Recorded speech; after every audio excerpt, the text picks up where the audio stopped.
Yung kulay po sana. Para mag-blend po dun sa puti. Opo. Para hindi nag-yellow po. Sa length muna, ma'am, anong plano nyo? Gano'ng pahaba? Konti lang po para may tali-tali. Sige po.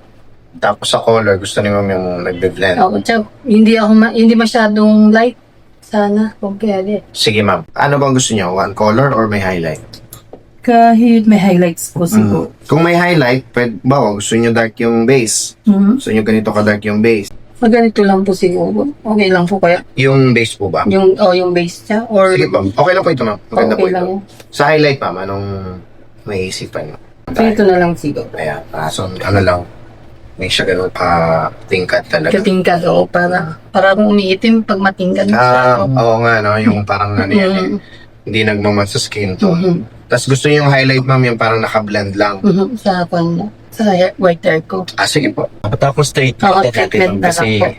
para at least ma-protection na yung hair mo from the chemical. Correct. Ano, ma'am, kumusta po? Okay po. Ayos? Ito po, ayos po. Alagaan na Yeah. lang yung forum. Sinabi namin kanina sa'yo na need mo siya talaga alagaan mo. Okay. Yes. Sakto. Layo tayo eh. Bagyo pa kayo, ma'am. So, kailangan ma-maintain yan. Hindi po, thank you. Sige, ma'am. Ingat po kayo. Salamat po.